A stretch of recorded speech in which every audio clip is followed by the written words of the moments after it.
Doctor Hari, എന്തുകൊണ്ട് ഇന്ത്യയിൽ നിന്ന് ഇങ്ങനെയൊന്നും സംസാരിക്കുന്നില്ല? ഇപ്പോൾ നോക്കൂ, അവിടെ ഈ സിഖ് സമുദായം അവർ നരേന്ദ്രമോദി വന്നതിന് ശേഷം അവർക്ക് അവരുടെ തലപ്പാവ് വെച്ച് പുറത്തിറങ്ങാൻ പറ്റുന്നില്ല, അവരുടെ കൃപാണം വെച്ച് പുറത്ത് ഇറങ്ങാൻ പറ്റുന്നില്ല. അങ്ങനെയുള്ള പരാമർശം ഇന്ത്യയുടെ മണ്ണിൽ നിന്നുകൊണ്ട് അങ്ങനെ പ്രസ്താവന ഇറക്കാനുള്ള ചങ്കൂറ്റം രാഹുലിനുണ്ടോ? നേരത്തെ അദ്ദേഹത്തിൻ്റെ ഭാഗത്ത് ഇങ്ങനെയുള്ള പ്രസ്താവനകൾ, ഇത്തരത്തിലുള്ള പരാമർശങ്ങൾ വന്നതായിട്ട് ഞാൻ ശ്രദ്ധിച്ചിട്ടില്ല. ഞാൻ നേരത്തെ പറഞ്ഞതുപോലെ പല അബദ്ധങ്ങളും അദ്ദേഹം വിളിച്ചു പറഞ്ഞിട്ടുണ്ട്. പക്ഷേ ആത്യന്തികമായി എന്താണ് നിങ്ങൾ ഉദ്ദേശിക്കുന്നത്? ഇതുകൊണ്ട് എന്ത് പൊളിറ്റിക്കൽ ഗെയിനാണ് നിങ്ങൾക്ക് കിട്ടാൻ പോകുന്നത്? കൂടുതൽ അകറ്റുകയല്ലേ ഉള്ളൂ. ഇപ്പോൾ നിങ്ങൾ ദേശസ്നേഹത്തെക്കുറിച്ചൊക്കെ പറയുന്നുണ്ട്, പക്ഷേ എങ്കിലും വിദേശത്ത് പോയി, വിദേശത്ത് എന്ന് ഇദ്ദേഹം ചെന്നിറങ്ങുന്നോ അന്നെല്ലാം ഭാരത വിരുദ്ധ പരാമർശങ്ങളാണ് ഇദ്ദേഹം നടത്തിക്കൊണ്ടിരുന്നത്. വൈ? എന്തുകൊണ്ടാണ് പുറത്തു പോകുമ്പോൾ ഇങ്ങനെയുള്ള കടുത്ത പരാമർശങ്ങൾ രാഹുൽ ഗാന്ധിയുടെ ഭാഗത്തു നിന്നുണ്ടാകുന്നത്? അത് ആരെയൊക്കെയോ സന്തോഷിപ്പിക്കാനാണ്, ആരെയൊക്കെയോ സുഖിപ്പിക്കാനാണ്, ആരെയൊക്കെയോ പ്രീണിപ്പിക്കാനാണ്. അത് വെച്ച് നോക്കുമ്പോഴാണ് ഇദ്ദേഹം കൂടിക്കാഴ്ച നടത്തുന്ന വ്യക്തികളുടെ സ്വഭാവം കൂടി അത് കൂട്ടി വായിക്കുമ്പോഴാണ് ഈ അജണ്ട എന്താണെന്ന് ഞങ്ങളെപ്പോലുള്ളവർക്ക് അത്യാവശ്യം വിവരമൊക്കെ ഉണ്ട് ഡോക്ടർ ഹരി. ആ വിവരം വെച്ച് ഇത് പെട്ടെന്ന് എളുപ്പത്തിൽ മനസ്സിലാക്കാൻ പറ്റും ഇദ്ദേഹം എന്താണ് ലക്ഷ്യമിടുന്നത് എന്ന്. രാഹുൽ ഗാന്ധി അത്തരത്തിലുള്ള പരാമർശങ്ങൾ നടത്തിക്കഴിഞ്ഞിരിക്കുന്നു. കോൺഗ്രസ് ഈ നിലപാടുമായിട്ട് തന്നെയാണോ മുന്നോട്ട് പോകുന്നത്? അദ്ദേഹം പറഞ്ഞത് പാർട്ടിയുടെ കോൺഗ്രസിൻ്റെ നിലപാട് കൂടിയാണോ? നോക്കൂ, രണ്ട് കാര്യങ്ങളാണ് എനിക്ക് മറുപടി പറയാം. ഒന്ന് അനിൽ ചോദിച്ച ചോദ്യവും പിന്നെ KVS ഞാൻ പറഞ്ഞതിനെ തെറ്റിദ്ധരിച്ചതുകൊണ്ട് അത് രണ്ടാമത് ഞാൻ പറയാം. ആദ്യം പറയേണ്ടത് ഒരു പ്രധാനപ്പെട്ട കാര്യം അനിൽ ചോദിച്ച മറുപടിയാണ്, ചോദിച്ചതിനുള്ള മറുപടിയാണ്. ഏറ്റവും പ്രധാനമായിട്ട് അങ്ങ് കുറച്ചു കാലമായി രാഹുൽ ഗാന്ധി ഇന്ത്യയിൽ പറയുന്ന കാര്യങ്ങളൊന്നും ശ്രദ്ധിക്കുന്നില്ല എന്നാണ് ഞാൻ മനസ്സിലാക്കുന്നത്.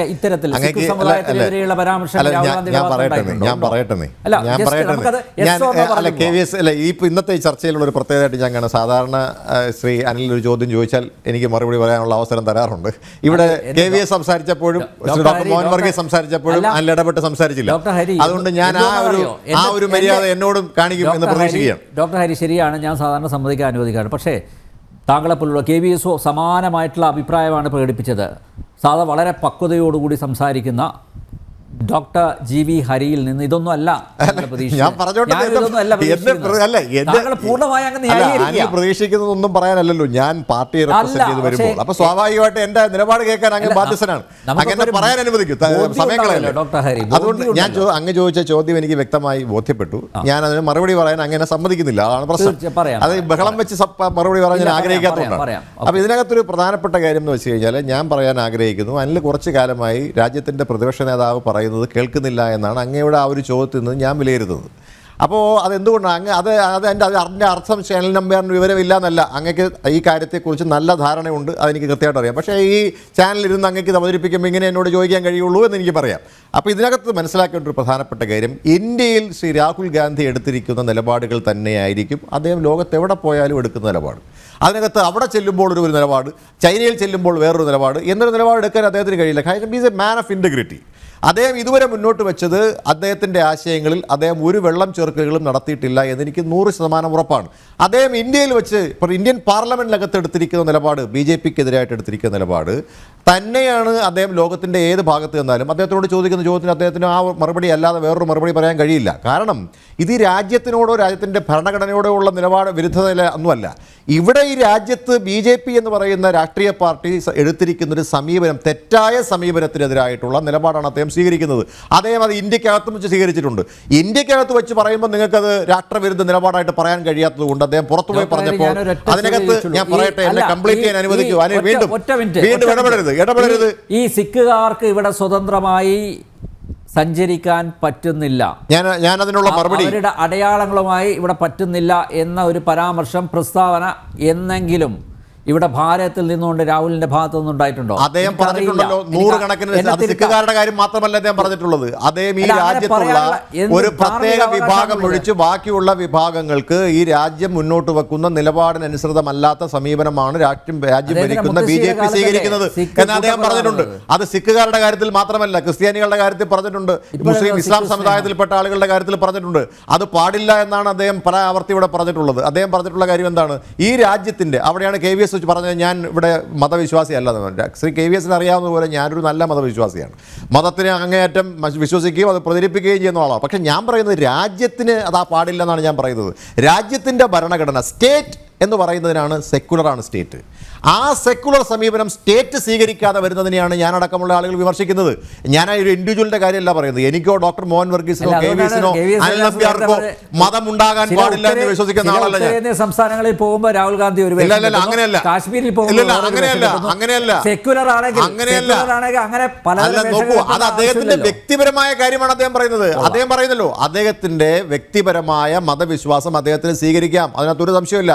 അത് ആ ഓരോരിടത്തും ആരാധനാ കേന്ദ്രങ്ങളിൽ പോകുമ്പോൾ അവിടുത്തെ രീതികൾ, കസ്റ്റംസ്, റിച്വൽസ് നമ്മൾ പാലിക്കേണ്ടതുണ്ട്. ഞാനാണെങ്കിലും നിങ്ങളാണെങ്കിലും ഇത് പാലിക്കണം. ഇപ്പൊ ഞാൻ ഗുരുദ്വാരയിൽ പോയാൽ ആ ഗുരുദ്വാരയിൽ സുവർണ ക്ഷേത്രത്തിൽ പോയിട്ടുള്ള ആളാണ് ഞാൻ. അവിടെ ചെല്ലുമ്പോൾ മുടി മറച്ചേ എനിക്ക് അകത്ത് പ്രവേശിക്കാൻ കഴിയുള്ളൂ. അതിനൊരു സംശയമില്ല. അല്ലല്ല, നോക്കൂല്ല, അപ്പൊ നിങ്ങൾ അപ്പൊ അത് അനിൽ നമ്പ്യാർ ഇവിടെ കാശി പോവാത്തോണ്ടാണ്. അനിൽ നമ്പ്യാർ കാശി പോവാത്തോണ്ടാണ്. ഞാൻ കാശി പോയിട്ടുണ്ട്. ഞാൻ പറഞ്ഞിട്ട് 5 ദിവസം ഉണ്ടായിരുന്നു. അപ്പൊ പിന്നെ അനിലോട് ഞാൻ പ്രത്യേകിച്ച് പറയേണ്ട കാര്യമുള്ളൂ. അവിടുത്തെ ഭസ്മധാരണം ഞാൻ പറയട്ടെ, ഭസ്മധാരണം അവിടുത്തെ ഏറ്റവും പ്രധാനപ്പെട്ട ഒരു ആചാരമാണ്. അതിനകത്തൊരു സംശയം നിങ്ങൾക്ക് വേണ്ട. അവിടെ ഭസ്മധാരണം എന്ന് പറയുന്നത് കാശിയിലെ ഏറ്റവും കാശി വിശ്വാസ ക്ഷേത്രത്തിലേക്ക് പ്രവേശിക്കുന്നതിന് മുമ്പ് മതവിശ്വാസികളാൽ ഹിന്ദു മതവിശ്വാസികളാണെങ്കിൽ അവൻ ഭസ്മം ധരിച്ചിരിക്കും. അതിനകത്ത് സംശയമില്ല. അത് രാഹുൽ ഗാന്ധി ധരിച്ചാൽ അത് ഭസ്മം വാരിപ്പൂശി പോകുന്നതാണെന്ന് മാത്രം പറയുന്ന ഒരു സമീപനമാണ് എനിക്ക് മനസ്സിലാവാത്തത്. അപ്പം ഞാൻ വീണ്ടും ആവർത്തിക്കുന്നു രാഹുൽ ഗാന്ധിയുടെ സമീപനത്തിനകത്ത് അന്നും ഇന്നുമുള്ള അദ്ദേഹത്തിന്റെ സമീപനത്തിന്റെ തൂര് വെള്ളം ചേർക്കലുമില്ല. അത് അമേരിക്കയിൽ ചെന്നാലും അദ്ദേഹം സത്യം പറയും.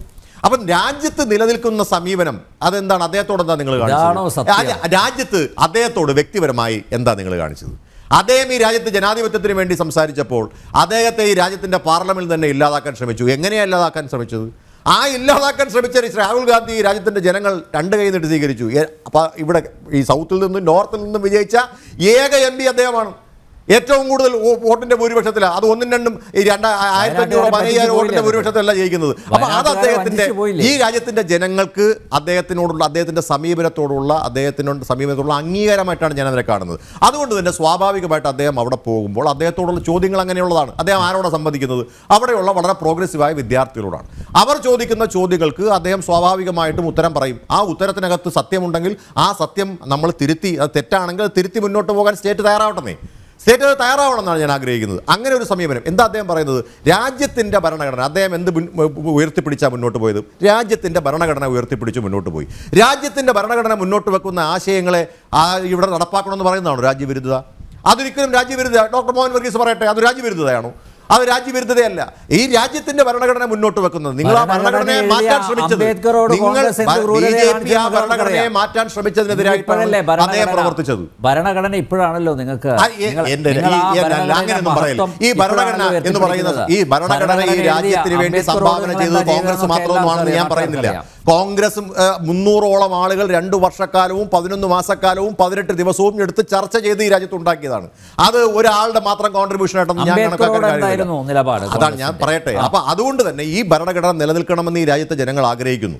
ആ രാജ്യത്തിന്റെ ഭരണഘടനയ്ക്ക് വിരുദ്ധമായ ഒരു സമീപനം സ്വീകരിക്കുന്നു രാജ്യത്തെ BJP എന്ന് അദ്ദേഹം എവിടെ ചെന്നാലും അദ്ദേഹം പറയും. അതിനകത്തെ സംശയം വിദേശ രാജ്യങ്ങൾ എന്തിന് പ്ലാറ്റ്ഫോം ആക്കണം? അല്ല, അവിടെ ചെല്ലുമ്പോൾ ഞാൻ പറയട്ടെ, ഇപ്പൊ അനിൽ അവിടെ ചെല്ലുന്നു, അനിലിനോടൊരു ചോദ്യം ചോദിക്കുന്നു, അനിലിന് മറുപടി പറയാതിരിക്കാൻ കഴിയുമോ?